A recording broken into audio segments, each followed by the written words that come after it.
السلام علیکم کے ایس کے ناولز پر آپ سب کو ویلکم۔ ایک خوبصورت ناول کے ساتھ حاضر ہیں جس کا نام ہے محبت توڑ سکتی ہے۔ ناول کی رائٹر ہیں کنول ریاض۔ چلیں ناول کی جانب بڑھتے ہیں۔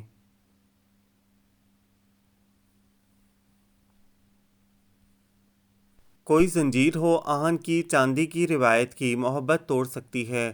تقریباً سارے مہمان جا چکے تھے۔ بابا لان میں پڑی کرسیاں اور میز اٹھوا رہے تھے۔ رات گہری ہو رہی تھی اور ٹھنڈ بڑھ رہی تھی۔ اس نے کھڑکی بند کی اور ہیٹر کی سپیڈ تیز کر دی۔ پورے کمرے میں گلاب کی سحر انگیز خوشبو پھیلی ہوئی تھی۔ وہ چلتی ہوئی ٹیبل تک آئی اور کرسی پر بیٹھ کر ایک بار پھر سے وہ وش کارڈ اٹھا کر دیکھنے لگی جو نہ جانے کب عبداللہ سرخ گلابوں کے ساتھ اس کی ٹیبل پر رکھ گیا تھا۔ کارڈ پر لکھا ہوا ایک ایک لفظ اس کے دلی جذبات کی عکاسی کر رہا تھا۔ وہ محبتوں میں ایسا ہی شدت پسند تھا۔ اس نے لائٹ آف کی اور بستر پر آ گئی، مگر آج کی رات نیند کہاں کہ اس ستمگر کی ایک ایک بات یاد آ رہی تھی۔ تبھی تو دھیمی سی مسکراہٹ نے اس کے چہرے کا احاطہ کر لیا تھا اور آنکھوں میں گویا جگنو اتر آئے تھے۔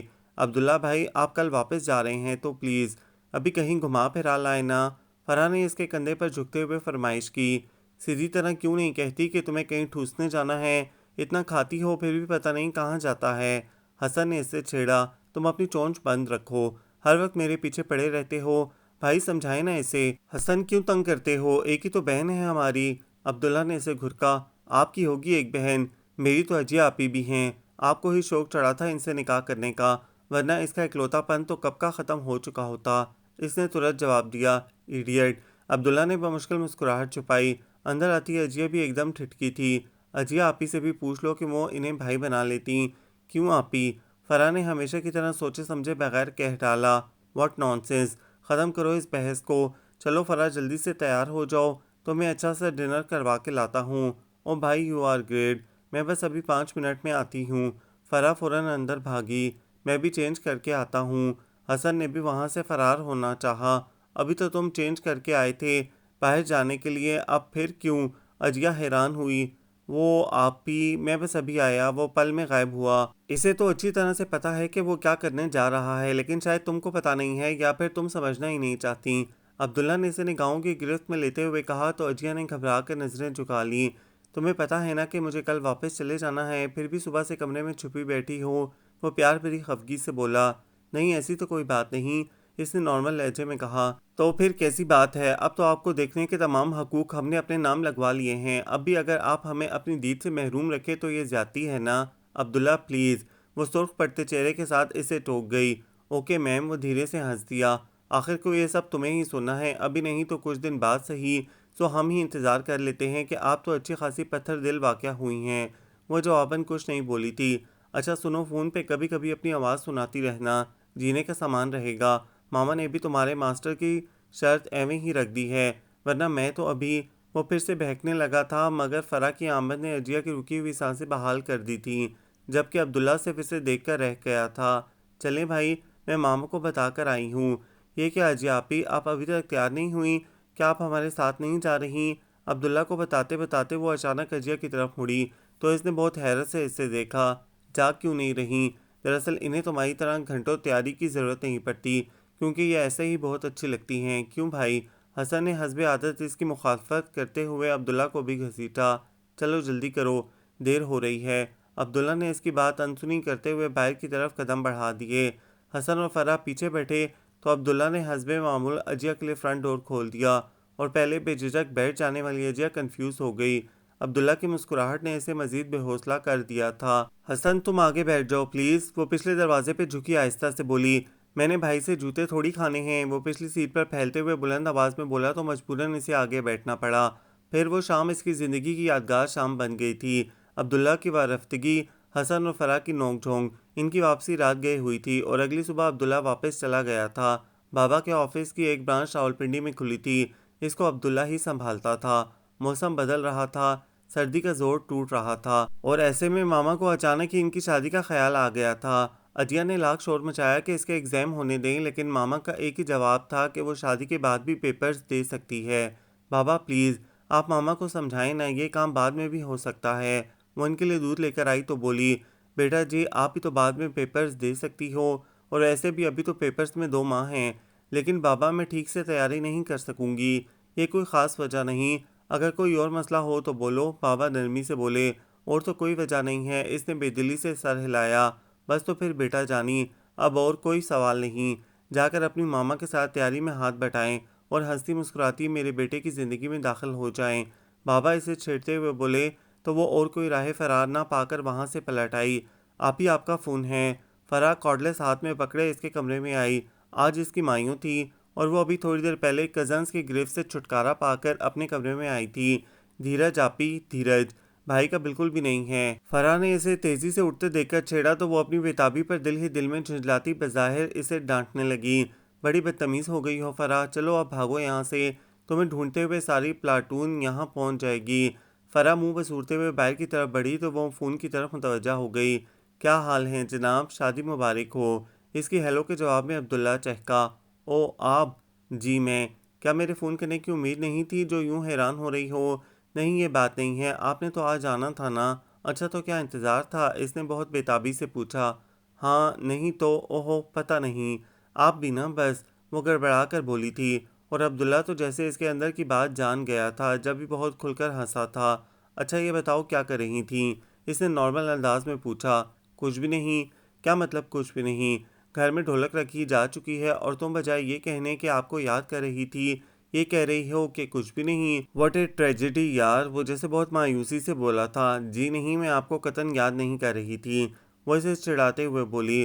اوف ظالم لڑکی، ہر وقت دل جلانے والی باتیں کرتی رہتی ہو، کبھی تو میرے جذبات کا خیال کرتے ہوئے کوئی رومانٹک بات کر لیا کرو۔ عبداللہ کا رہا، آپ پر تو ہر وقت یہی جذبات حاوی رہتے ہیں، وہ جیسے چڑھ کر بولی تھی۔ چلو جی بات ہی ختم ہو گئی، اس کا مطلب ہے کہ اب مجھے فون بند کر دینا چاہیے، وہ اسے دھمکاتے ہوئے بولا۔ کافی دیر بعد خیال آیا ہے، وہ کھلکھلا کر ہنسی تھی۔ تمہیں کچھ کہنا تو نہیں؟ عبداللہ شاید ابھی فون رکھنے کے موڈ میں نہیں تھا، جب بھی بات بڑھاتے ہوئے بولا۔ نہیں تو، اب کی ہنسی پہلے سے بھی تیز تھی۔ اچھا مجھے لگا جیسے کچھ کہنا ہے، آپ کا وہم ہے، وہ جیسے اس کی حالت سے لطف اندوز ہوتے ہوئے بولی۔ اوکے پھر اللہ حافظ، اب پرسوں ہی ملاقات ہوگی تمہارے روبرو۔ وہ پھر بھی چھیڑنے سے باز نہیں آیا، جبکہ وہ بے اختیار پوچھ بیٹھی۔ تو آپ پرسوں آئیں گے کیا؟ تم کہو تو ابھی آ جاؤں، وہ پھر سے پٹری سے اترنے لگا۔ نہیں تو، میرا یہ مطلب تو نہیں تھا، ایسے ہی پوچھ لیا تھا۔ چلو مان لیتے ہیں، ویسے میں 1 گھنٹے بعد یہاں سے نکلنے والا ہوں، سوچا تم سے بات کر لوں، 2 دن سے ٹرائی کر رہا تھا لیکن تم سے بات نہیں ہو سکی۔ اتنی رات کو سفر مت کریں، کل آ جائیے گا۔ نہیں یار اب اور انتظار نہیں ہوتا، اگر بزنس پرابلم نہ ہوتا تو آج ہی پہنچ جاتا۔ اوکے پھر اب میرے پہنچنے تک اللہ حافظ۔ اللہ حافظ۔ اس نے کارڈلیس سائڈ ٹیبل پر رکھ دی اور وہاں پڑی ممی پاپا کی تصویر کو دیکھنے لگی۔ اگر آپ دونوں زندہ ہوتے تو دیکھتے کتنی محبتیں میرے گرد حصار کیے ہوئے ہیں۔ بہت جلدی کی آپ دونوں نے جانے میں، کچھ دیر تو اور میرے پاس ٹھہر جاتے، میرے پاس تو آپ کی واضح یاد بھی نہیں ہے۔ آنسو پلکوں کی باڑ توڑ کر باہر نکل آئے تھے۔ عجیہ 2 سال کی تھی جب زریاب درانی اور فائزہ درانی زریاب کے ایک دوست کی شادی میں شرکت کرنے جا رہے تھے۔ عجیہ کو بخار تھا، سو اسی لیے آمنہ بیگم نے اسے ان کے ساتھ نہیں جانے دیا تھا، اور جب کچھ دیر بعد روڈ ایکسیڈنٹ کے نتیجے میں زریاب درانی اور فائزہ درانی کی خون میں نہائی لاشیں گھر آئیں تو یہ چھوٹی سی گڑیا ہمیشہ کے لیے ان کی گود میں آ گئی۔ اس وقت آمنہ بیگم کے پاس 4 سالہ عبداللہ اور 1 سالہ حسن تھا۔ انہوں نے عجیہ کو حقیقتاً ماں کا پیار دیا تھا، جبکہ فائق علی درانی تو تھے ہی اس کے سگے تایا۔ انہوں نے کبھی عجیہ کو اس بات کا احساس ہی نہیں ہونے دیا تھا کہ وہ ان کی سگی اولاد جیسی نہیں ہے۔ حسن سے 4 سال بعد فرح اس دنیا میں آئی تھی، لیکن پھر بھی عجیہ کی حیثیت کم نہیں ہوئی تھی۔ ٹرن وہ ماضی کے سفر میں کھوئی ہوئی تھی، لیکن فون کی گھنٹی اسے حقیقت کی دنیا میں لے آئی۔ رات کا 1 بج رہا تھا، عبداللہ تو 4 بجے تک پہنچیں گے۔ اس کی نظر گھڑی پر پڑی تو اس نے سوچا، جب دوسری بار پھر بیل ہوئی تو اس نے ہاتھ بڑھا کر کارڈلیس اٹھا لیا۔ ہیلو، اس نے بابا کی آواز سنی تو فون رکھنا چاہا، لیکن پھر غیر ارادی طور پر ان کی باتیں سننے لگی، اور جیسے جیسے بات سنتی گئی اس کا رنگ اٹھتا گیا۔ یہ عبداللہ درانی صاحب کا گھر ہے؟ اجنبی آواز ابھری۔ جی لیکن آپ کون؟ جی میں CMH راولپنڈی سے ڈاکٹر فرق بول رہا ہوں، مسٹر عبداللہ کا ایکسیڈنٹ ہو گیا تھا اور وہ یہیں ایڈمٹ ہے، آپ لوگ پلیز جلدی سے یہاں پہنچ جائیں۔ ایکسیڈنٹ؟ اس کے لب ہلے تھے۔ ڈاکٹر کوئی خطرے والی بات تو نہیں ہے نا؟ فائق صاحب نے تڑپ کر پوچھا تھا۔ نہیں انشاءاللہ اللہ رحم کرے گا، آپ بس فوراً آ جائیں۔ اوکے ڈاکٹر ہم پہنچتے ہیں، اللہ حافظ۔ بابا نے فون رکھا ہی تھا کہ وہ دوڑتی ہوئی باہر آئی۔ بابا، اس نے روتے ہوئے انہیں پکارا تھا۔ فائق درانی بھتیجی کی حالت دیکھ کر تڑپ اٹھے تھے۔ مایوں کے زرد جوڑے میں وہ خود بھی سرسوں کا پھول لگ رہی تھی، اور انہیں یہ سمجھنے میں دیر نہیں لگی تھی کہ وہ سب جان چکی ہے۔ ڈونٹ وری بیٹا، اللہ پہ بھروسہ رکھو، انشاءاللہ عبداللہ کو کچھ نہیں ہوگا۔ انہوں نے اجیا کو گلے سے لگا کر تسلی دینا چاہی تھی، لیکن وہ تو جیسے بکھر گئی تھی۔ بابا سارے مجھے چھوڑ جائیں گے آہستہ آہستہ، بس صرف میں رہ جاؤں گی۔ پتہ نہیں مجھے موت کیوں نہیں آ جاتی۔ ان سب کے دکھ جھیلنے کو صرف میں ہی کیوں بابا؟ اس کے دکھ پر فائق دورانی کو اپنے آنسو روکنا مشکل لگا۔ نہیں بیٹا، ایسے نہیں کہتے، انشاءاللہ عبداللہ کو کچھ نہیں ہوگا۔ اب مجھ میں اتنی سکت نہیں ہے بیٹا کہ جوان بھائی کے بعد میں بیٹے کو کھو سکوں۔ وہ خود بھی ٹوٹ گئے تھے۔ میں حسن کو اٹھاتی ہوں۔ اجیا خود کو سنبھالتے ہی حسن کے کمرے کی طرف بڑھی تھی۔ اور ابھی سے کچھ مت بتانا، میں خود ہی راستے میں بتا دوں گا، اور ماما انہیں وہیں سے فون کر دیں گے۔ ویسے بھی وہ نیند کی ٹیبلٹ لے کر سوئی ہیں، اتنی جلدی نہیں اٹھیں گی۔ حسن کے ساتھ ساتھ وہ بھی باہر آ گئی۔ بابا میں بھی چلوں گی۔ کیا بات ہے بابا، آپ لوگ اتنے پریشان کیوں ہیں؟ حسن نے الجھن بھری نظروں سے انہیں دیکھا۔ عبداللہ کا ایکسیڈنٹ ہو گیا ہے، تم فوراً گاڑی نکالو۔ ایکسیڈنٹ بہت شدید تھا، عبداللہ کو ICU میں رکھا گیا تھا۔ اس کی دائیں ٹانگ بری طرح سے متاثر ہوئی تھی اور ڈاکٹرز کا خیال تھا کہ شاید اسے کاٹنا پڑے گا، لیکن فی الحال تو وہ اس کی زندگی بچانے کے لیے تگ و دو کر رہے تھے۔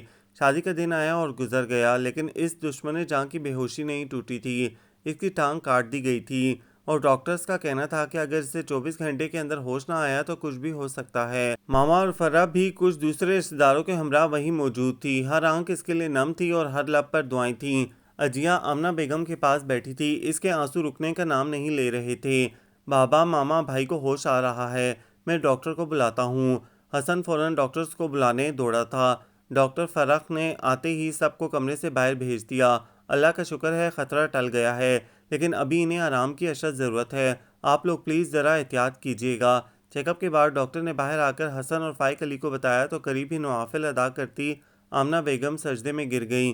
اللہ تعالیٰ نے انہیں دوبارہ بیٹا لوٹایا تھا، وہ کیسے اس کا شکر ادا کرنے میں کوتاہی کرتیں۔ 1.5 ماہ بعد اسے اسپتال سے جانے کی اجازت دے دی گئی تھی اور آج گھر آئے اسے دوسرا دن تھا۔ مصنوعی ٹانگ کے سہارے وہ کافی حد تک چل پھر سکتا تھا، لیکن یہ سوچ سوچ کر اس کا دماغ پھٹنے کو تھا کہ اجیا کے سلسلے میں کیا فیصلہ کرے۔ اسے اجیا کے رویے سے ایسا نہیں لگتا تھا کہ وہ کوئی ایسا فیصلہ کرے گی۔ ہاسپٹل میں بھی اور گھر میں بھی جس طرح سے وہ اس کا خیال رکھتی رہی تھی اور اپنے پیپرز کے دوران بھی وہ اس سے غافل نہیں ہوئی تھی۔ بابا اور حسن آفس چلے جاتے اور فرح کالج، ایسے میں ماما اور وہی رہ جاتی تھیں۔ ماما تو زیادہ تر عبداللہ کے کمرے میں ہی رہتی تھیں، رات کو بھی بمشکل اپنے کمرے میں سونے جاتی تھیں۔ سارا دن کچھ نہ کچھ پڑھ کر اس پہ دم کرتی رہتیں۔ ابھی تھوڑی دیر پہلے ہی وہ کسی کام سے کمرے سے باہر گئی تھیں اور اب سوپ کا پیالہ لیے ہوئے اس کے پاس آ کر بیٹھ گئی تھیں۔ ماما میں خود لے لوں گا۔ عبداللہ نے ان کے ہاتھ سے پیالہ لے لیا تھا۔ ماما مجھے آپ سے ایک بات کہنی ہے۔ اس نے سوپ کا خالی پیالہ آمنہ بیگم کے ہاتھ میں پکڑاتے ہوئے کہا۔ کہو بیٹا، کیا بات ہے؟ آمنہ بیگم نے محبت سے اس کے بال سنوارتے ہوئے کہا۔ ماما، آپ نے اجیا کے متعلق کیا سوچا ہے؟ میں سمجھی نہیں بیٹا۔ ظاہری بات ہے ماما، اب مجھ جیسے معذور شخص کے ساتھ تو وہ ساری زندگی نہیں گزار سکتی نا۔ کیسی باتیں کر رہے ہو بیٹا؟ آمنہ بیگم تڑپ اٹھی تھیں اور کمرے سے باہر کھڑی اجیا جو اپنا نام سن کر قصداً رک گئی تھی، اسے لگا جیسے اس کی سانسیں رک گئی ہوں۔ اب تو تمہیں دوسری ٹانگ بھی لگ گئی ہے، پھر معذوری کیسی؟ اور ویسے بھی اجیا نے میرے ہاتھوں پرورش پائی ہے، میں اس کے مزاج کو اچھی طرح سمجھتی ہوں، وہ ایسا کچھ نہیں کرے گی۔ آمنہ بیگم نے اجیا کا دفاع کیا۔ لیکن ماما، کب تک؟ آخر کو تنگ آ ہی جائے گی، اور میں نہیں چاہتا کہ ایسا کوئی لمحہ میری زندگی میں در آئے جب وہ خود ہی مجھے چھوڑنے کا فیصلہ کر لے۔ اس نے اپنے ہاتھ کا مکہ بیڈ کراؤن پر مارتے ہوئے کہا تھا۔ لیکن بیٹا، ماما پلیز، اس نے ان کی بات کاٹتے ہوئے کہا، آپ یہ سب میرے حوالے سے کہہ رہی ہیں، اگر اجیا کی کہیں اور بات طے ہوتی اور یہ حادثہ ہو جاتا تو کیا پھر بھی آپ ایسا ہی کہتی؟ اگر ایسا ہوتا تو بھی میرا یہی فیصلہ ہوتا، اور یہ تو قدرت کی طرف سے آزمائش ہے، کسی انسان کا اس میں کیا دوش؟ کڑے وقت میں ظرف بڑا کرنا پڑتا ہے، لیکن میں کسی کا ظرف آزمانا نہیں چاہتا۔ آپ اس سے بات نہیں کریں گی تو میں خود بات کر لوں گا۔ میں نہیں چاہتا کہ ساری زندگی اس کی ہمدردی اور احسان کا بوجھ اٹھائے پھروں۔ عبداللہ، یہ فیصلے ایسے نہیں کیے جاتے، اور ویسے بھی ابھی تم دونوں کے بڑے سر پر ہیں، لہٰذا تم اس بات کو رہنے دو، اور ویسے بھی اجیا کی مرضی کے بغیر کچھ نہیں ہوگا، آیا سمجھ میں؟ عبداللہ نے بیڈ کی پشت سے ٹیک لگا کر آنکھیں بند کر لیں، جبکہ بیٹے کی دوہری تکلیف کے احساس سے آمنہ بیگم کی آنکھیں بھر آئی تھیں۔ ہلکی سی دستک کے بعد اجیا کمرے میں داخل ہوئی۔ عبداللہ نے ایک نظر اسے دیکھا۔ کیا میں اس کے بغیر جی سکوں گا؟ اس نے ایک پل کو سوچا۔ کہاں کھوئے ہیں؟ کیا ابھی تک نیند میں ہیں؟ میں ایک بار پہلے بھی آئی تھی لیکن آپ سو رہے تھے۔ عبداللہ نے کچھ کہے بغیر اٹھ کر بیڈ کراؤن سے ٹیک لگا لی۔ اب وہ اسے کیا بتاتا کہ وہ سو نہیں رہا تھا بلکہ اسے ہی سوچ رہا تھا۔ اچھا ہوا اجیا تم آ گئیں، مجھے تم سے کچھ کہنا ہے۔ بالآخر اس کے لب ہلے، جبکہ اجیا ٹھٹکی تھی۔ شاید فیصلے کی گھڑی آن پہنچی، اس نے دل میں سوچا۔ میرا خیال ہے کہ اب تم اور میں، وہ ایک پل کو رکا، میرا مطلب ہے میں تم سے شادی نہیں کر سکتا۔ تم اپنے لیے ہر قسم کا فیصلہ کرنے میں آزاد ہو۔ دل کی آواز دبا کر وہ بولتا چلا گیا، اور اجیا اسی ایک پل سے خوفزدہ تھی جو کہ اس کے سامنے آ کر ٹھہر گیا تھا، مگر اسے اس کا سامنا بہرحال کرنا ہی تھا۔ تو نہ وہ چونکی تھی اور نہ ہی خفگی کا اظہار کیا تھا، بلکہ اس کے برعکس بہت اطمینان سے اپنی نظریں عبداللہ کے چہرے پر ٹکا دیں۔ تو میں یہ سمجھوں کہ تم مجھ سے بیزار ہو گئے ہو؟ عبداللہ نے جھٹکے سے سر اٹھایا۔ اگر میں کہوں ہاں تو پھر؟ وہ نظر چراتے ہوئے بولا۔ میری طرف دیکھ کر بات کرو عبداللہ، نظر وہ لوگ چراتے ہیں جنہیں اپنی بات کے سچ ہونے کا خود ہی یقین نہیں ہوتا۔ ہاں ہاں، میں بیزار ہو گیا ہوں تم سے۔ اس سے پہلے کہ تم مجھ سے عاجز آ جاؤ، میں خود ہی تم سے سارے تعلق توڑ رہا ہوں۔ عبداللہ، منقوہ ہوں میں تمہاری، وہ چیخی۔ صرف نکاح ہی ہوا ہے نا، رخصتی تو نہیں ہوئی؟ وہ بے تاثر لہجے میں کہتا، اس کو خون کے آنسو رلا گیا۔ اور اگر رخصتی کے بعد یہ حادثہ ہوتا تو کیا پھر بھی تم مجھے یوں ہی چھوڑ دیتے؟ وہ شاید آخری سانس تک اپنا مقدمہ لڑنا چاہ رہی تھی۔ اس وقت کی بات اور ہوتی۔ کیوں؟ اس وقت میں اور اس وقت میں کیا فرق ہے؟ شرعی لحاظ سے اب میں تمہاری بیوی ہوں، رخصتی ہونے اور نہ ہونے سے کوئی فرق نہیں پڑتا۔ فرق پڑتا ہے، عبداللہ چلایا۔ اجیا احمد، فرق پڑتا ہے۔ آج تمہیں مجھ سے ہمدردی ہو رہی ہے، لیکن چند سال بعد اکتا جاؤ گی۔ ایک معذور انسان کے ساتھ زندگی گزارنا بہت مشکل ہو جائے گا۔ تمہیں میری محبت پر نہ صحیح، اپنی محبت پر تو یقین ہونا چاہیے عبداللہ۔ آنسو پلکوں کی باڑ توڑ کر شکوہ کنا تھے، لیکن اجیا ہمت ہارنے کو تیار نہ تھی۔ سو بے دردی سے آنسو پونچھتے ہوئے بولی، ہاں معذور تو تم ہو گئے ہو، مگر جسمانی نہیں بلکہ ذہنی طور پر، جسے محبت اور ہمدردی میں کوئی فرق نظر نہیں آ رہا۔ اگر تمہیں میری آزمائش ہی مطلوب ہے، یوں ہی صحیح، مجھے کسی کی آزمائش مطلوب نہیں ہے۔ عبداللہ نے درستی سے اس کی بات کاٹی۔ تو پھر شاید آپ بھول رہے ہیں کہ ہمارے معاشرے میں طلاق یافتہ لڑکی کا کیا مقام ہے۔ آپ کیوں چاہتے ہیں عبداللہ کہ میں بھی اس صف میں شامل ہو جاؤں؟ اس نے اب جذباتی طریقے سے اسے منانا چاہا تھا۔ میں خود تمہاری شادی کروا دوں گا، اس نے رخ موڑتے ہوئے کہا۔ اصل مسئلہ طلاق کا لیبل لگنے کا ہے، اس نے دکھ سے سوچا۔ بہت خوب، ایک شوہر خود اپنی بیوی کے لیے دوسروں کے آگے گڑ گڑائے گا کہ اس سے شادی کر لو۔ لوگ تو عقل کے اندھے ہیں نا، یہ نہیں پوچھیں گے کہ کیا خرابی ہے اس میں جو تم خود اسے چھوڑ۔ شٹ اپ اجیا، جسٹ شٹ اپ۔ وہ جھٹکے سے اپنی جگہ سے اٹھا تھا۔ یہ تمہارا مسئلہ نہیں ہے، یہ میری زندگی اور موت کا سوال ہے، اور آپ کہہ رہے ہیں کہ یہ میرا مسئلہ نہیں ہے۔ حالانکہ یہ فیصلہ کرنے کا اختیار تو میرے پاس ہونا چاہیے کہ میں اپنے مستقبل کے بارے میں کیا فیصلہ کرتی ہوں۔ تو تمہیں یہ اختیار دینے سے کون انکار کر رہا ہے؟ مجھے اس کے لیے کچھ وقت چاہیے، اور یہ یقین بھی کہ میرا فیصلہ آپ تسلیم کر لیں گے۔ ٹھیک ہے، لیکن مجھے یقین ہے کہ تمہارا فیصلہ میرے فیصلے سے مختلف نہیں ہوگا۔ نہ چاہتے ہوئے بھی عبداللہ کی زبان تلخ ہو گئی تھی۔ کوئی زنجیر ہو آہن کی، چاندی کی روایت کی، محبت توڑ سکتی ہے۔ یہ وہ ڈھال ہے جس پر زمانے کی کسی تلوار کا لوہا نہیں چلتا۔ یہ وہ شہر ہے جس میں کسی آمر کسی سلطان کا سکہ نہیں چلتا۔ اگر چشم تماشا میں ذرا بھی ملاوٹ ہو، یہ آئینہ نہیں چلتا۔ یہ وہ آگ ہے جس میں بدن شعلوں میں جلتے ہیں تو روحیں مسکراتی ہیں۔ یہ وہ سیلاب ہے جس کو دلوں کی بستیاں آواز دے کر خود بلاتی ہیں۔ یہ جب چاہے کسی بھی خواب کو تعبیر مل جائے، جو منظر بجھ چکے ہیں ان کو بھی تنویر مل جائے۔ دعا جو بے ٹھکانہ تھی اسے تحسین مل جائے، کسی رستے میں رستہ پوچھتی تقدیر مل جائے۔ یہ چکنا چور آئینے کی کرچیں جوڑ سکتی ہے، جدھر چاہیں یہ باغیں موسموں کی موڑ سکتی ہے۔ کوئی زنجیر ہو اس کو محبت توڑ سکتی ہے۔ امجد اسلام امجد کی یہ نظم اسے ایک نیا حوصلہ دے گئی تھی۔ اس نے نظم لکھ کر ڈائری بند کر دی اور چیئر کی پشت پر سر ٹکا دیا۔ عبداللہ کو گئے ہوئے 6 ماہ ہو گئے تھے، وہ ایک بار بھی گھر نہیں آیا تھا۔ بابا نے بہت کہا تھا کہ حسن اس آفس کو سنبھال لے گا، لیکن عبداللہ نہیں مانا تھا۔ جانے سے پہلے کچھ دیر کو وہ اجیا کے پاس رکا تھا۔ میں نہیں چاہتا کہ میں تمہارے سامنے رہوں اور تمہیں فیصلہ کرنے میں مشکل ہو۔ میرے پیچھے تم آسانی سے فیصلہ کر سکو گی، بے فکر رہیں، میں کبھی اپنا برا نہیں چاہوں گی، اجیا نے اس کی آنکھوں میں دیکھتے ہوئے بے خوفی سے کہا تھا، اور اس ایک پل میں عبداللہ بھی اس کے ارادے کی مضبوطی کو دیکھ کر گڑبڑا گیا تھا۔ بظاہر وہ سب کے ساتھ پہلے جیسا رویہ ہی اپنائے ہوئے تھی، مگر اکیلے میں اس دشمن جان کی بے حسی پہرو رلاتی تھی۔ وہ تو فون تک کرنے کا بھی روادار نہیں تھا۔ ماما ہی کبھی کر لیتی تو ٹھیک، ورنہ عبداللہ نے خود سے کبھی نہیں کیا تھا۔ ماما اس کے رویے سے مزید افسردہ ہو گئی تھیں۔ ایک گہری چپ تھی جو ان کے ہونٹوں پر آ ٹھہری تھی، لیکن بابا شاید اب مزید خاموش رہنے کے موڈ میں نہیں تھے۔ اس رات اسے اپنے کمرے میں بلا بھیجا۔ میرا خیال ہے کہ اب تم لوگ کسی فیصلے پر پہنچ چکے ہوگے۔ اجیا، اگر عبداللہ میرا بیٹا ہے تو تمہیں بھی میں نے بیٹی بنا کر پالا ہے۔ اگر تم اس کے ساتھ نہیں رہنا چاہتی تو بھی مجھے کوئی اعتراض نہیں ہے، بلکہ ایک دو رشتے ہیں میری نظر میں۔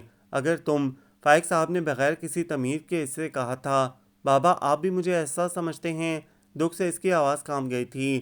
میں تمہارے دل کی بات جانتا ہوں بیٹا، لیکن تمہارے منہ سے سننا چاہتا ہوں تاکہ یہ خلش میرے دل میں نہ رہ جائے کہ کہیں میں نے انجانے میں تمہارے ساتھ زیادتی تو نہیں کر دی، کہیں ہمارے خلوص اور پیار نے تمہیں زبردستی باندھ نہیں رکھا۔ بابا، اگر آپ اس بات کے لیے اصرار کر رہے ہیں تو میں خود آپ سے کہہ رہی ہوں کہ مجھے آپ کا فیصلہ دل و جان سے قبول ہے اور میں اس رشتے کو برقرار رکھنا چاہتی ہوں۔ اس لیے نہیں کہ آپ کے بہت احسان ہیں مجھ پہ، بلکہ اس لیے کہ میں عبداللہ سے بہت محبت کرتی ہوں۔ وہ کہہ کر رکی نہیں تھی، فوراً کمرے سے باہر چلی گئی اور فائق علی نے اطمینان کا سانس لیتے ہوئے کرسی کی پشت سے ٹیک لگا لی۔ اب انہیں عبداللہ کو منانا تھا، اجیا کے لیے، اپنے لیے اور خود عبداللہ ہی کے لیے، کیونکہ وہ اس کے باپ تھے۔ اس کے دل کی بات بھی ان سے پوشیدہ نہیں تھی۔ جی بھائی، اب بتائیں کیسا رہا آپ کا ٹور؟ حسن نے ایئرپورٹ کے پارکنگ ایریا سے گاڑی باہر لاتے ہوئے کہا۔ ہمیشہ کی طرح زبردست۔ عبداللہ نے سیٹ کی بیک سے سر ٹکا لیا۔ وہ بزنس ٹور پر 10 دن کے لیے ٹورنٹو گیا ہوا تھا۔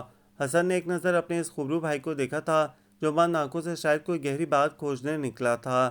جب اس صدیوں کی تھکن چہرے پہ آ ٹھہری تھی، اپنی محبت کے لیے وہ اجیا کو پابند کرنے کا روادار نہیں رہا تھا اور اسے چھوڑنا زندگی چھوڑنے کے مترادف لگتا تھا۔ عجیب دو راہے پہ لا کھڑا کیا تھا اسے تقدیر نے۔ لیجیے بھائی، گھر آ گیا ہے۔ اتنی ڈیکوریشن، خیریت؟ عبداللہ نے حیرانی سے گھر کی سجاوٹ کو دیکھتے ہوئے حسن سے پوچھا۔ یا آپ کے آنے کی خوشی میں؟ حسن نے نیچے اترتے ہوئے کہا۔ رحیم خان صاحب کا سامان اندر لے آؤ۔ عبداللہ نے الجھی نظروں سے حسن کو دیکھا اور رحیم خان کے سلام کا جواب دیتا حسن کے ہمراہ اندر کی طرف بڑھ گیا۔ ماما اس کے گلے لگ کر آبدیدہ ہو گئی تھیں اور فرح تو اسے چپک کر بیٹھ گئی تھی، جبکہ بابا کو میٹنگ کی وجہ سے آفس میں رکنا پڑا تھا۔ ماما، کچھ کھانے کو بھی ملے گا یا نہیں؟ حسن نے دہائی دی۔ میں زبیدہ سے کہتی ہوں۔ عبداللہ، تم کیا لوگے؟ کھانے کا کہہ دوں؟ وہ جاتے جاتے عبداللہ سے پوچھنے رکیں۔ نہیں ماما، کھانا نہیں، صرف چائے، وہ پرسکون انداز میں بیٹھتے ہوئے بولا۔ پتہ ہے بھائی، یہ فرح کی بچی پیپرز کیسے دیتی رہی ہے؟ حسن کی بات پہ فرح حسب توقع چڑھ گئی تھی اور یہی حسن چاہتا تھا کہ بابا کے آنے تک عبداللہ کا دھیان بڑھ جائے، اور وہ ایسا کرنے میں کامیاب ہو گیا تھا۔ فرح اور حسن کی نوک جھونک میں وقت گزرنے کا پتہ ہی نہیں چلا تھا۔ ان دونوں کے اٹھتے ہی وہ بھی کچھ دیر آرام کرنے کے خیال سے اٹھ کھڑا ہوا۔ میں نے تمہارا کمرہ صاف کروا دیا ہے اور تھوڑی دیر بعد تمہارے بابا بھی آ جائیں گے، ماما نے اسے اٹھتے دیکھ کر کہا تھا۔ اگر میں سو گیا تو بابا کے آنے پر اٹھا دیجیے گا، وہ اندر کی طرف بڑھتے ہوئے بولا۔ ایک پل کو اس کی نظر اجیا کے کمرے کی طرف اٹھی تھی۔ اسے آئے ہوئے 2 گھنٹے ہو گئے تھے، لیکن وہ اسے سلام تک کرنے نہیں آئی تھی۔ سو یہ طے پایا اجیا احمد کہ تم نے راہ بدل لی ہے۔ دل کو جیسے کچھ ہوا تھا۔ اس کا خیال تھا کہ وہ اسے بھلانے میں کامیاب ہو گیا ہے، لیکن گھر میں قدم رکھتے ہی اسے دیکھنے کی خواہش جس شدت سے ابھری تھی، اس نے اسے باور کروا دیا تھا کہ وہ اسے کبھی بھی بھلا نہیں سکتا۔ بستر پہ لیٹا وہ اسی دشمن جاں کے متعلق سوچ رہا تھا۔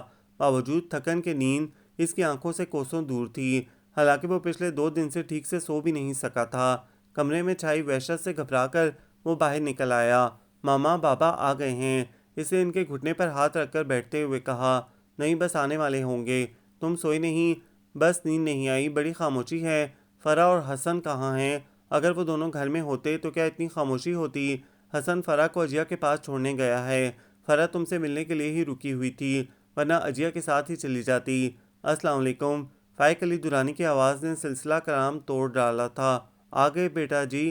جی بابا، وہ ان کے گلے لگتے ہوئے بولا۔ تمہارے ٹور کا تو مجھے پتا ہے کہ وہ ناکام نہیں ہوا، کیونکہ میرا بیٹا ہے ہی اتنا ٹیلنٹڈ۔ بس تم یہ بتاؤ کہ تم خود کیسے ہو؟ ایک دم فرسٹ کلاس، وہ بشاشت سے بولا۔ کیا خیال ہے بیگم، پھر لے چلیں صاحبزادے کو شاپنگ کے لیے؟ انہوں نے آمنہ بیگم سے پوچھا۔ ہاں، ویسے بھی اب کچھ دیر بعد مہمان آنا شروع ہو جائیں گے تو پھر نکلنا ممکن نہیں ہوگا۔ چلو عبداللہ، تم اپنی شاپنگ بھی کر لینا اور منہ دکھائی کے لیے گفٹ بھی لے لینا۔ کیا مطلب ماما؟ وہ آمنہ بیگم کی بات سن کر حیرت سے انہیں دیکھنے لگا۔ ارے بھائی، کیا اپنی دلہن کو منہ دکھائی کچھ نہیں دو گے؟ کیسی دلہن؟ ماما، میری تو کچھ سمجھ میں نہیں آ رہا کہ آپ کیا کہہ رہی ہیں۔ ارے آپ نے بتایا نہیں اسے؟ آمنہ بیگم نے عبداللہ کو جواب دینے کے بجائے فائق علی سے پوچھا تھا۔ تو اب بتا دیتے ہیں بیگم، برخوردار آپ کی شادی ہے کل، لہٰذا آپ نے جو بھی شاپنگ کرنی ہے ابھی جا کر لیں، کیونکہ 8 بجے تک مہمان آ جائیں گے مہندی کی رسم کے لیے۔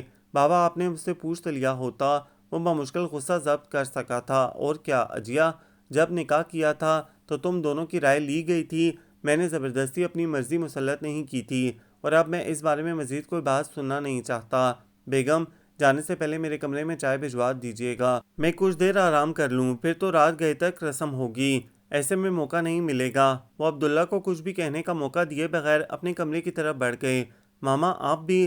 وہ جیسے پھٹ پڑا، لیکن آمنہ بیگم بھی جیسے اب کچھ سننے کو تیار نہیں تھیں، تبھی سے ٹوک گئیں۔ عبداللہ پلیز، ہماری خوشی سے تو تمہیں غرض نہیں، لیکن عزت کا ہی پاس رکھ لو۔ انہوں نے جیسے التجا کی تھی، اور عبداللہ کچھ کہنے کے قابل نہیں رہا تھا۔ مہندی اور بارات کے فنکشنز میں وہ خاموش تماشائی بنا رہا، اور اس کی چپ اس وقت بھی نہیں ٹوٹی جب سجی سوری اجیا کو اس کے پہلو میں لا کر بٹھایا گیا تھا۔ یہ احساس ہی اسے مار ڈالنے کے لیے کافی تھا کہ بابا نے اجیا کی مرضی کے بغیر ہی رخصتی طے کر دی۔ دل میں لطیف سی ہلچل تو کیا ہوتی، اس نے تو اسے نظر اٹھا کر دیکھنا بھی گوارا نہیں کیا تھا۔ سارا ارینجمنٹ ہوٹل میں ہوا تھا۔ اس کے موڈ کو دیکھتے ہوئے ماما نے رخصتی کی جلدی مچا دی۔ عبداللہ، میری بیٹی لیے جا رہے ہو، دھیان رکھنا، اسے کوئی تکلیف مت دینا، میں سہ نہیں سکوں گا۔ بابا نے رخصتی کے وقت عبداللہ کے کندھے پر ہاتھ رکھ کر کہا تو وہ انہیں دیکھ کر رہ گیا۔ گھر آ کر ماما اجیا کو عبداللہ کے کمرے میں چھوڑ کر آئی تھیں تاکہ وہ کچھ دیر آرام کر لے، جبکہ عبداللہ باہر لاؤنج میں فرح کے ساتھ بیٹھا اس کی باتیں سن رہا تھا۔ پتہ ہے بابا، وہ جو رحمانی صاحب ہیں نا، ان کی مسز کہہ رہی تھی کہ اگر میری کوئی بیٹی ہوتی تو میں عبداللہ کو اڑا لے جاتی۔ میں نے کہا آنٹی، میرے بھائی پلین تھوڑی ہیں۔ فرح کی بات پر سبھی ہنس پڑے۔ کبھی تو ڈھنگ کی بات کر لیا کرو۔ حسن نے اسے چھیڑا لیکن وہ کوئی نوٹس لیے بغیر بولتی رہی۔ اور فرحان انکل کی بیٹی روما کہہ رہی تھی کہ ممی، اس کے علاوہ حماد بھائی کو بھی اجیا آپی پسند تھیں، لیکن عبداللہ بھائی سے انگیج ہونے کی وجہ سے وہ… فرح کی بات پر عبداللہ کا رنگ یک لخت توڑا تھا۔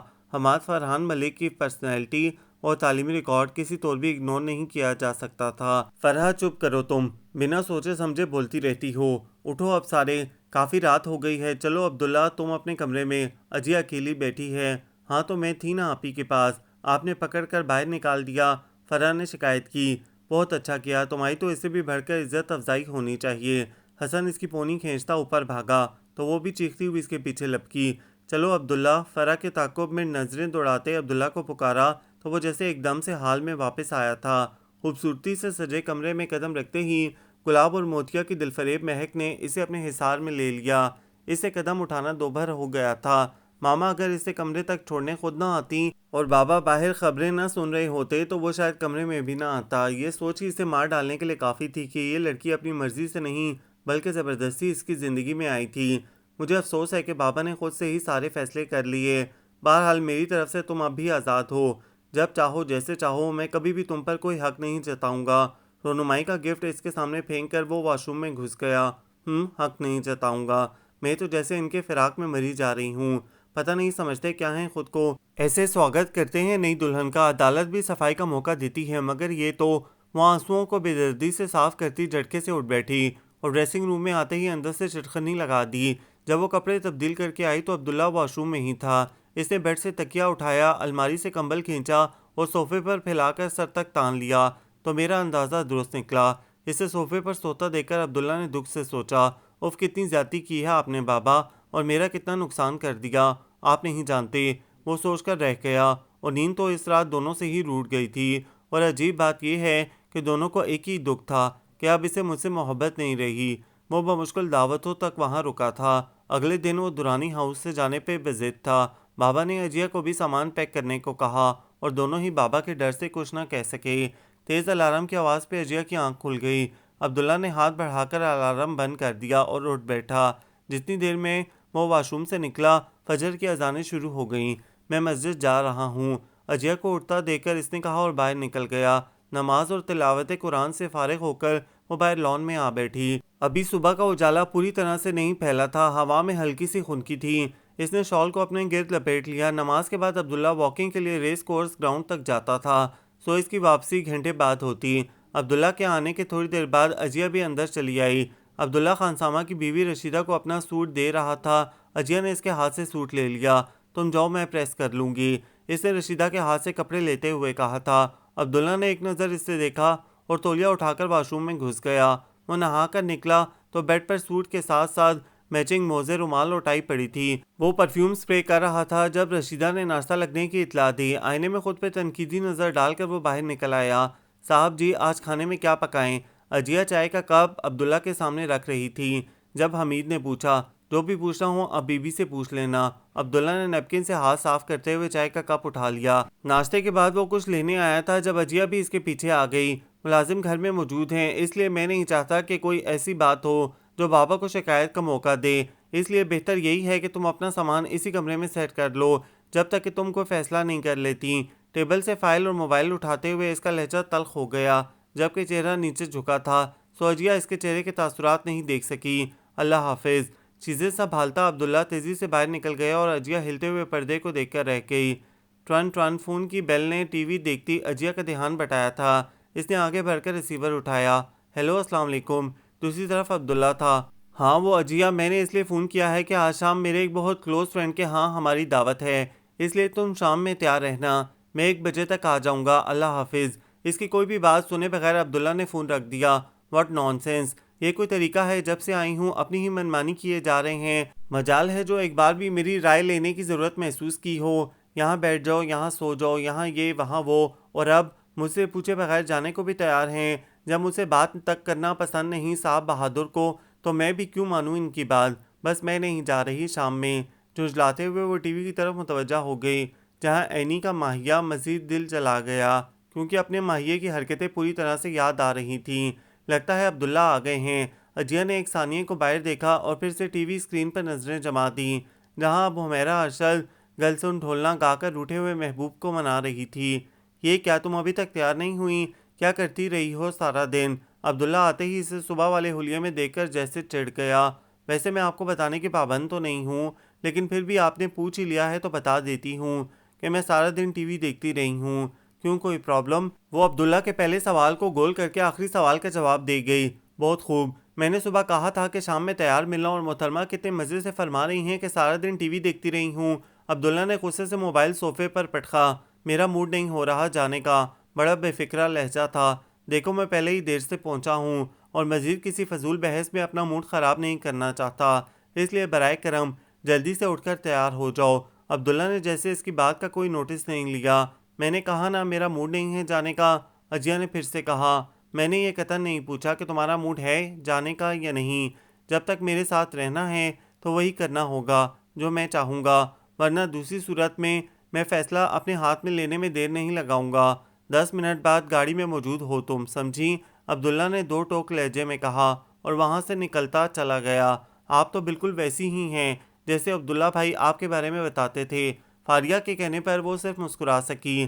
اسجد عبداللہ کا بہت اچھا دوست تھا، سو اسی وجہ سے عبداللہ نے صرف اسی کی دعوت قبول کی تھی، جبکہ باقی سب سے اس نے معذرت کر لی تھی۔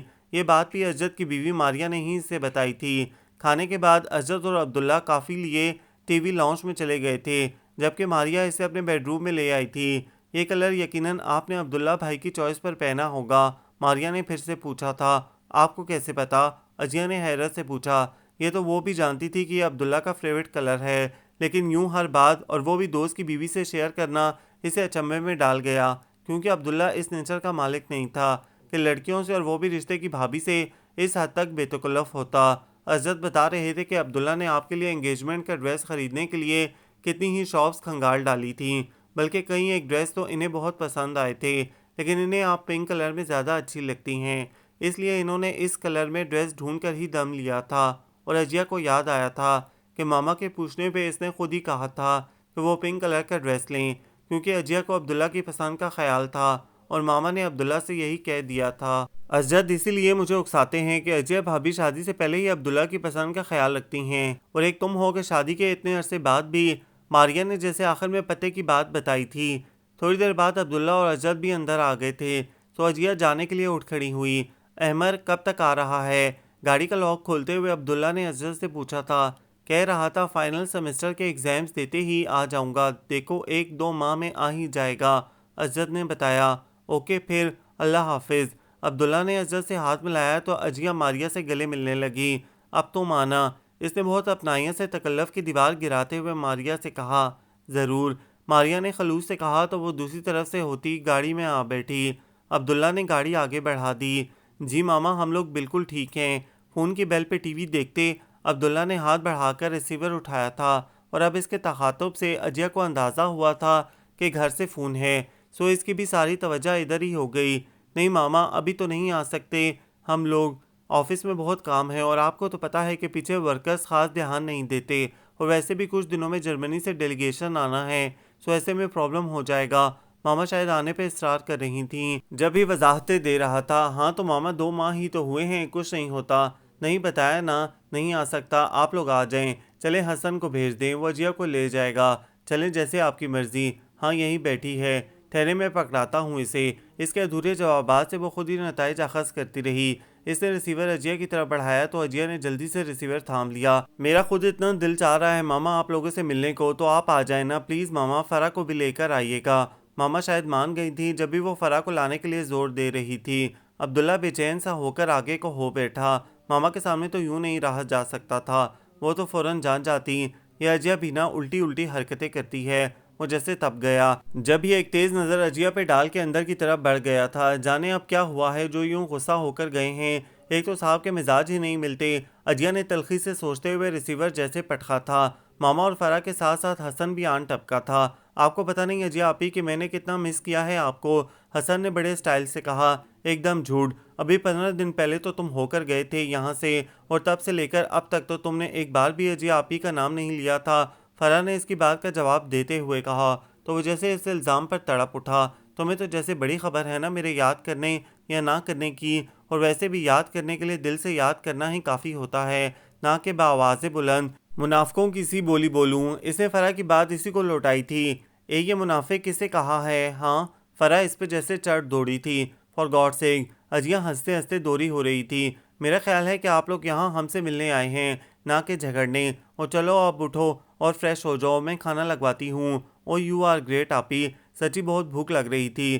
حسن فوراً اجیا کی بات سن کر اندر کی طرف بھاگا تھا، جبکہ فرح اور ماما کو اندر بھیج کر وہ خود کچن کی طرف چلی آئی۔ ان لوگوں کو یہاں آئے ہوئے تیسرا دن تھا اور آمنہ بیگم نے ان کے بیچ اس ان دیکھی دیوار کو بہت شدت سے محسوس کیا تھا۔ اگرچہ وہ دونوں اپنے رویے سے سب ٹھیک ہے کا ٹیگ لگائے بیٹھے تھے، لیکن وہ ماں تھیں، ماؤں سے کوئی بات چھپنا ناممکن تھا۔ جبھی اس وقت وہ اجیا کو پکار بیٹھیں، اجیا یہاں آؤ۔ انہوں نے اپنے پاس اس کے لیے جگہ بنائی تو کچن کی طرف جاتی اجیا واپس پلٹ آئی۔ جی ماما، وہ بیٹھتے ہوئے بولی۔ بیٹا تم خوش تو ہونا، انہوں نے اس کے ہاتھوں کو اپنے ہاتھوں میں لیتے ہوئے کہا۔ جی ماما بہت خوش ہوں، اس نے جیسے ان کی تسلی کروائی۔ دیکھو اجیا، میں ماں ہوں تم دونوں کی، عبداللہ نے تو میری کوکھ سے ہی جنم لیا ہے، اور تمہیں اگرچہ میں نے جنم نہیں دیا لیکن پالا بالکل سگی اولاد کی طرح سے ہے، اس لیے میں تم دونوں کو ہی دکھی نہیں دیکھ سکتی، اور ایک ماں ہونے کے ناطے میں تمہارے چہرے بھی پڑھ سکتی ہوں جو تم لوگوں کے جھوٹ کا ساتھ نہیں دیتے۔ ان کی آنکھیں نم ہو گئیں۔ ماما آپ کو غلط فہمی ہوئی ہے، وہ ہر طرح اپنا اور عبداللہ کو بھرم قائم رکھنا چاہتی تھی۔ یہ غلط فہمی کیسے ہو سکتی ہے اجیا کہ جب سے میں آئی ہوں میں نے ٹھیک طرح سے تم لوگوں کو بات کرتے نہیں دیکھا، صرف کوئی مطلب کی بات ہو تو بس، ورنہ خاموشی رہتے ہو، کبھی ہنستے نہیں دیکھا ایک ساتھ۔ شادی کے شروع کے مہینوں میں تو یوں بے رونق چہرے نہیں ہوتے جیسے تم لوگوں کے ہیں۔ اوہو ماما، میں کیسے بتاؤں آپ کو کہ ہم لوگ بہت خوش ہیں، اور عبداللہ تو شروع کے دنوں میں بھی ایسے ہی کم گو تھے، آپ کا وہم ہے یہ سب۔ شروع کے دنوں میں تو اسے اس بات کا غصہ تھا کہ اس سے پوچھے بغیر شادی کر دی گئی، لیکن اب تو اسے یوں بیہیو نہیں کرنا چاہیے۔ اللہ کرے کہ یہ سب میرا وہم ہی ہو، میں تو ہر وقت تم لوگوں کی خوشیوں اور سلامتی کے لیے دعائیں کرتی رہتی ہوں۔ اللہ تم لوگوں کو ہمیشہ اچھائی اور خوشیوں بھرے رستوں کا مسافر رکھے۔ ان کے دل سے دعائیں نکل کر ہونٹوں پر تھیں، جبکہ اجیا گہری سوچ میں ڈوبی ہوئی تھی۔ مجھے آپ سے کچھ کہنا ہے، رات کو عبداللہ کی سائڈ ٹیبل پہ دودھ کا گلاس رکھتے اجیا نے کہا، تو کتاب پڑھتے پڑھتے اس نے ایک نگاہ غلط اس پہ ڈالی اور دوبارہ سے صفحے پر نظریں گاڑ دیں۔ کہو، سرسری لہجے میں کہا گیا۔ عبداللہ، جب تک ماما یہاں ہیں اتنے دنوں تک آپ پلیز اپنی روٹین چینج کر لیں تو بہتر ہے۔ اس پابندی کی وجہ اس کے نرم لہجے کے باوجود وہ تلخی سے بولا۔ ماما آج پوچھ رہی تھی کہ انہیں شک ہو گیا ہے کہ ہم لوگ خوش نہیں ہیں۔ آخر اس نے بات کہہ ہی دی، تم نے کیا جواب دیا؟ ساری حسیات بیدار ہو گئی تھی۔ میں نے یہی کہا کہ ان کو غلط فہمی ہوئی ہے، لیکن اب روز تو یوں میں ان کو نہیں سمجھا سکوں گی، تو اس سلسلے میں کیا کر سکتا ہوں؟ تم ماما سے کہہ دو کہ تم میرے ساتھ خوش نہیں ہو۔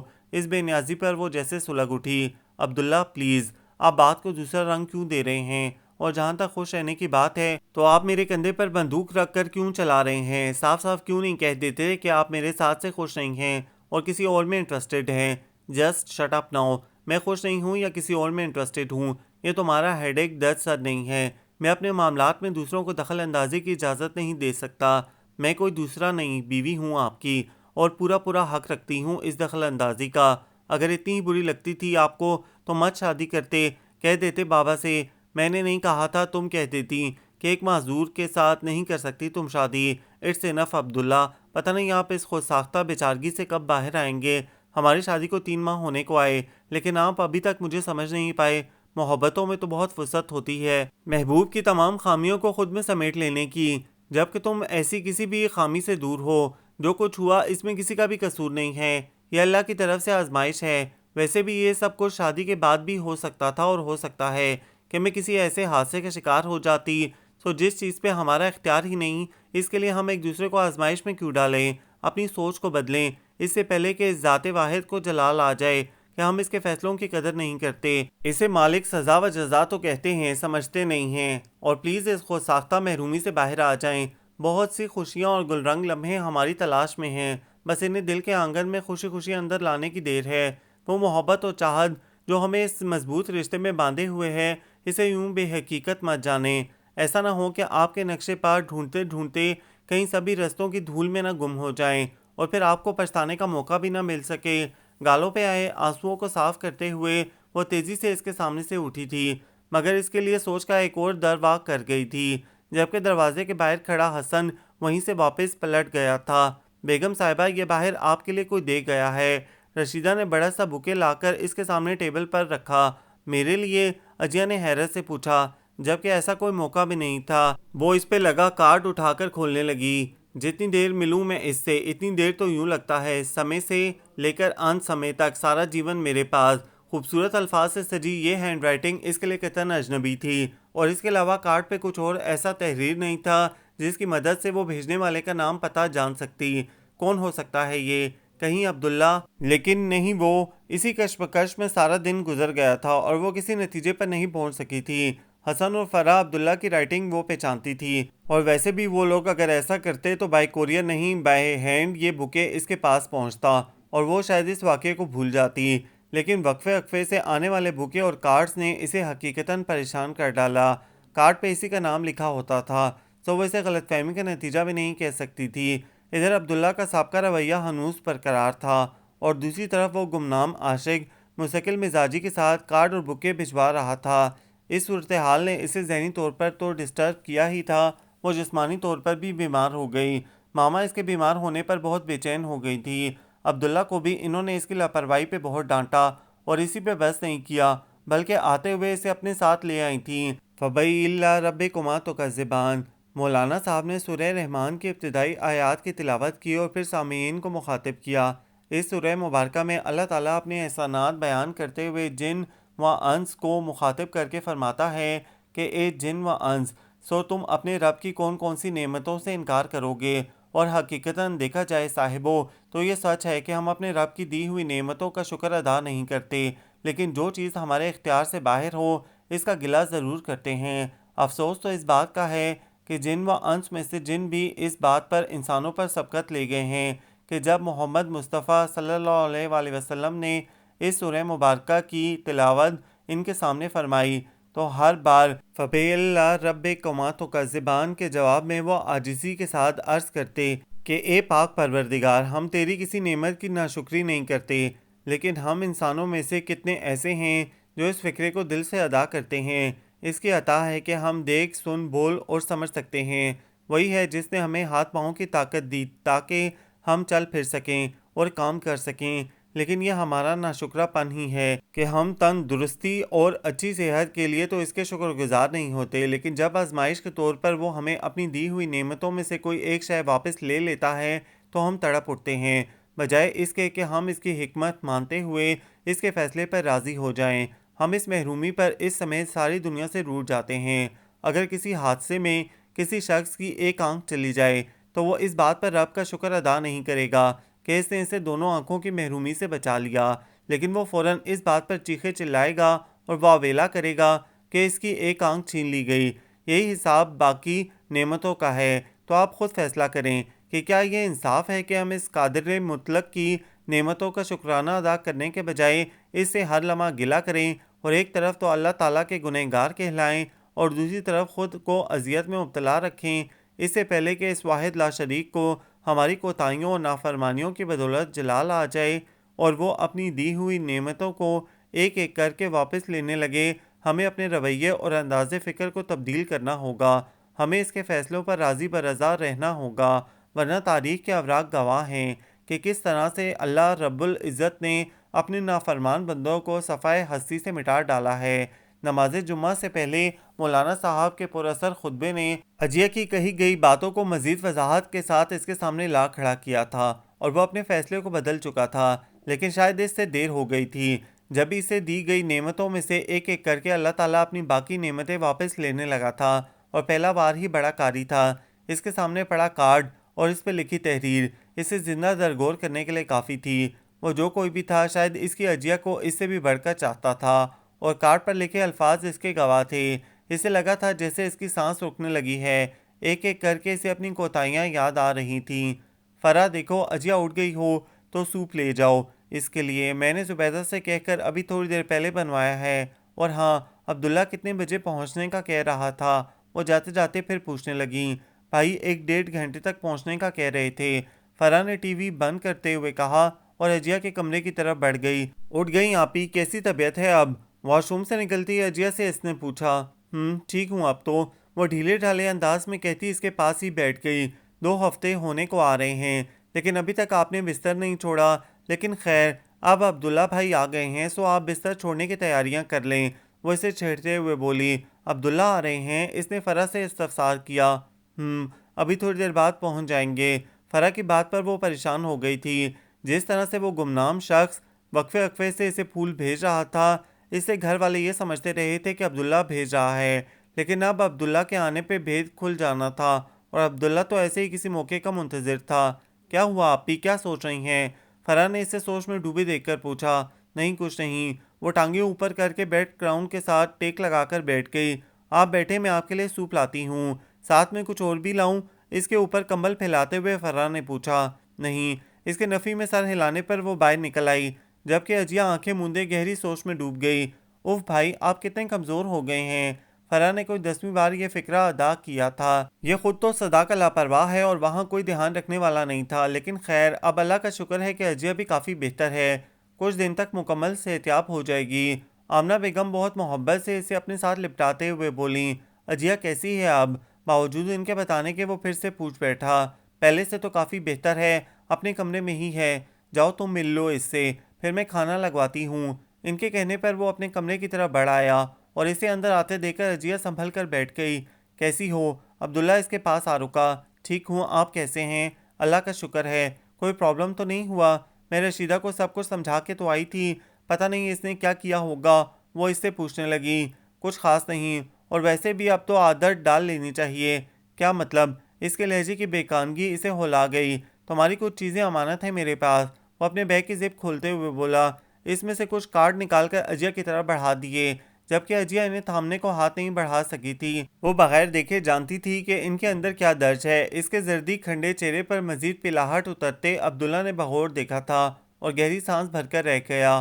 وہ عبداللہ یہ وہ میں بات کرنے کی کوشش میں وہ ہکلا کر رہ گئی تھی۔ ڈونٹ وری، تمہارا ہر فیصلہ مجھے منظور ہے اور میں تو خود تمہیں کہہ چکا تھا۔ تھکن اس کے روم روم سے آیا تھی، جبکہ عجیہ اس کی بات سن کر سناٹے میں رہ گئی۔ عبداللہ جس نظر سے یہ دیکھ رہا تھا، یہ خیال ہی اسے مار ڈالنے کے لیے کافی تھا۔ اس نے اپنے چکراتے سر کو تھامنا چاہا، لیکن ہاتھ اٹھنے سے پہلے ہی وہ خود لہرا کر گر پڑی۔ عجیہ، عبداللہ تیزی سے اس کی طرف بڑھا تھا۔ پتہ نہیں کس کی نظر لگ گئی میرے بچوں کو۔ آمنہ بیگم عجیہ کے پاس بیٹھ کر اسے آیات دم کر کے پھونک رہی تھیں اور فرا اور حسن سائڈ پر بیٹھے تھے، جبکہ عبداللہ باہر تھا۔ دورانی صاحب ابھی تھوڑی دیر پہلے اپنے کمرے میں گئے تھے۔ چلو فرا، حسن، تم لوگ بھی سو جاؤ اب جا کر، کافی رات بیت گئی ہے، اور عبداللہ سے کہو اب آ جائے اندر۔ وہ ان دونوں کو اٹھنے کا کہہ کر پھر سے عجیہ کی طرف متوجہ ہو گئیں۔ تھوڑی دیر بعد عبداللہ بھی اندر آ گیا۔ ماما آپ بھی اب آرام کریں، میں ہوں عجیہ کے پاس، وہ آمنہ بیگم کو کندھوں سے تھام کر بولا۔ ویسے بھی ڈاکٹر نے انجیکشن لگا دیا ہے، اب یہ کافی دیر آرام سے سوتی رہے گی۔ ان کو خاموش پا کر وہ پھر سے بولا تھا۔ آمنہ بیگم نے ایک نظر اپنے خبرو بیٹے کو دیکھا تھا اور دوسرے پل اجیا کو۔ ایسا کیوں کر رہے ہو عبداللہ؟ مت سزا دو خود کو، اس لڑکی کو، اور ہمیں بھی۔ اب اور ہمت نہیں رہی بیٹا، بس کر دو۔ اس سے پہلے کہ وہ بات ادھوری چھوڑ کر اٹھ کھڑی ہوئی تھیں، جبکہ عبداللہ ان کی دھیمی سرگوشی سن کر ساکت رہ گیا تھا۔ اب بہت دیر ہو گئی ہے ماما، اس نے دکھ سے سوچا اور بستر پر بیٹھ گیا۔ وہ بہت دیر سے اجیا کو دیکھے جا رہا تھا اور گزرا ہوا پل پل اس کے سامنے آ رہا تھا۔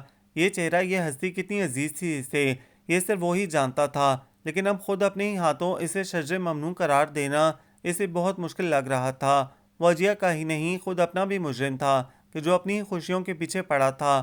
پانی! اجیا کے پکارنے پر وہ فوراً اس کی طرف متوجہ ہوا تھا۔ پانی کا گلاس اسے واپس پکڑا کر وہ اٹھ کر بیٹھ گئی۔ آنسو تواتر سے اس کے گالوں پر پھسل پڑے۔ کیا ہوا اجیا، کہیں درد ہو رہا ہے؟ وہ اسے تھام کر بولا تھا، جبکہ وہ کچھ بھی کہے بغیر اس کے کندھے پر سر رکھ کر روتی رہی۔ اجیا پلیز کچھ تو بتاؤ۔ اچھا میں ماما کو بلا نہیں، وہ اس کی بات کاٹ کر بولی۔ اچھا تو پھر بتاؤ کیا ہوا ہے جو یوں رو رہی ہو؟ وہ اس کے آنسو صاف کرتے ہوئے بولا۔ عبداللہ وہ کارڈز۔ اس کے کہنے پر عبداللہ لب بھینچ گیا۔ میں نہیں جانتی کہ وہ کون ہے۔ میرے یہاں آنے سے کچھ دن پہلے سے یہ سلسلہ شروع ہے۔ بلیو می، میں اس شخص کا نام تک نہیں جانتی۔ وہ جیسے سرگوشی میں بول رہی تھی۔ I can't live without you Abdullah, I can't live without you۔ دھیمے لہجے میں کیے گئے اقرار نے جیسے عبداللہ کو سوتے سے جگا دیا تھا۔ اسے لگا تھا کہ جیسے خوشگوار ہوا کے جھونکے اس کے اندر کی تپش اور گھٹن کو ختم کر رہے تھے۔ ابھی توبہ کا در بند نہیں ہوا تھا اور اس کی توبہ قبول ہو گئی تھی۔ باوجود اس کے ناشکرے پن کے، اس رحمان و رحیم نے اسے ایک اور موقع دیا تھا کہ شاید اب کی بار وہ اپنے رب کی نعمتوں کو پہچانتے ہوئے ان کی قدر کرے اور اس غفور رحیم کا شکر ادا کر کے اس کی باغوں اور نہروں سے سجی جنت کا حقدار بن جائے۔ اس نے بہت محبت سے اجیا کو لٹا کر اس کے اوپر کمبل پھیلا دیا اور بہت دھیرے دھیرے سرگوشی کی صورت اس کی زبان پر الحمدللہ کا ذکر جاری تھا۔ اجیا پلیز جلدی کرو، پہلے ہی کافی لیٹ ہو گئے ہیں۔ آج ان لوگوں کی واپسی تھی اور عبداللہ لیٹ ہونے پر اسے ٹوک رہا تھا۔ بھائی آپ کی طبیعت مجھے کچھ دنوں سے خراب لگ رہی ہے۔ حسن جیسے بہت رازداری سے استفسار کر رہا تھا۔ کیا مطلب؟ اس نے حیرت سے حسن کو دیکھا۔ وہ آج کل آپ صبح و شام اجیا اجیا کی گردان جو کر رہے ہیں۔ ہاں تو بیوی ہے میری۔ عبداللہ نے غصے سے اس سے گھورا۔ وہ تو 3 ماہ پہلے سے ہیں، لیکن لگتا ہے کہ جیسے آپ کو ابھی معلوم ہوا ہے۔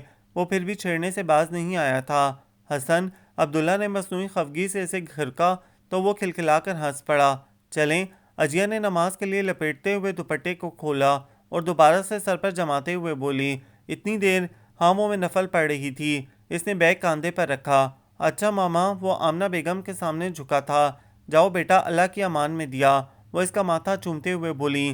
فرا اور دورانی صاحب صبح ہی ان دونوں کو خدا حافظ کہہ گئے تھے۔ فرا کا بہت ضروری ٹیسٹ تھا ورنہ اس کی چھٹی پکی تھی، جبکہ دورانی صاحب کو ایک میٹنگ اٹینڈ کرنا تھی، سو انہیں سی آف کرنے کو حسن اور ماما ہی گھر پر تھے۔ اپنا بہت خیال رکھنا، اور عبداللہ تم بھی دھیان رکھنا کہ یہ کھانے پینے میں لاپرواہی مت کرے۔ اجیا کو گلے لگاتے ہوئے انہوں نے کہا تھا۔ جی ماما، وہ تابیداری سے سر ہلانے لگا۔ اف کیسی ماں ہیں آپ! بجائے اس کے کہ بہو کو کہیں میرے بیٹے کا دھیان رکھنا، الٹا بیٹے کو کہا جا رہا ہے کہ بہو کا خیال رکھے۔ Very strange. ماما طبیعت تو ٹھیک ہے نا آپ کی؟ حسن نے دہائی دی۔ بکواس نہیں کرو حسن، ہر وقت فضول ہانکتے رہتے ہو۔ مجھے پتا ہے کہ میری بہو بنا کہے میرے بیٹے کا بہت خیال رکھتی ہے۔ وہ اجیا کا ہاتھ تھامتے محبت سے بولی۔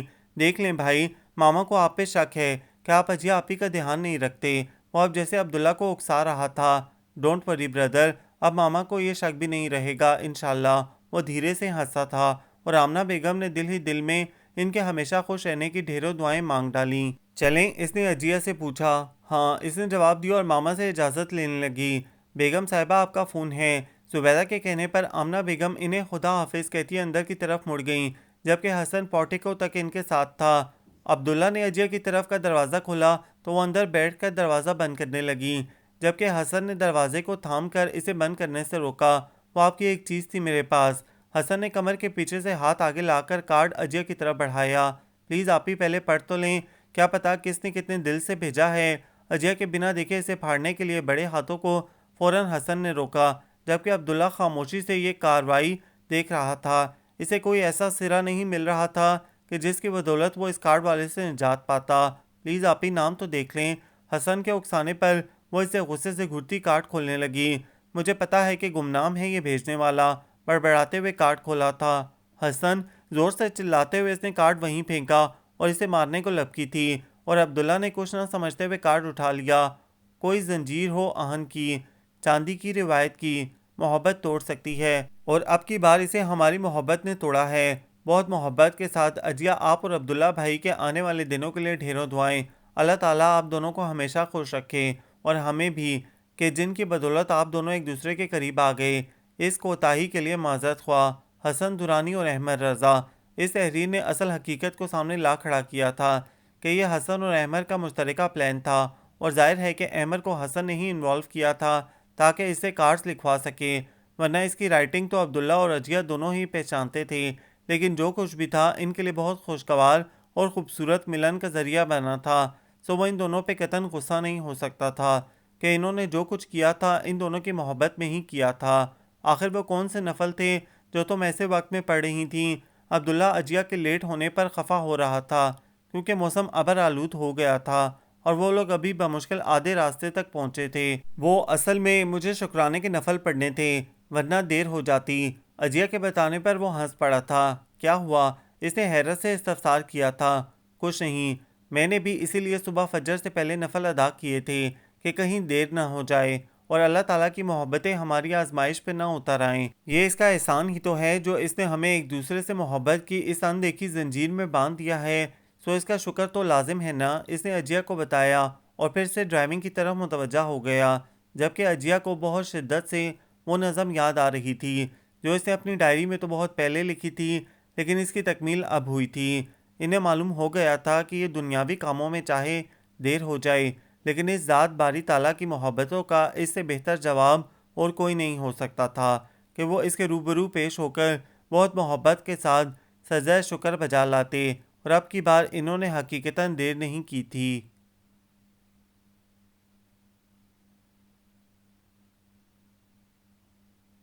یہ ناول آپ سب کو کیسا لگا؟ کمنٹس میں اپنی تفصیلی رائے سے آگاہ ضرور کیجیے گا، ہمیں انتظار رہے گا۔ اگر آپ سب کوئی ناول پڑھنا یا سننا چاہتے ہیں تو اس کی ریکویسٹ بھی کمنٹس میں ضرور کریں، ہم وہ ناول سرچ کر کے آپ لوگوں کے لیے شیئر ضرور کریں گے۔ ہمارے چینل کو لائک کریں، شیئر کریں، سبسکرائب کریں۔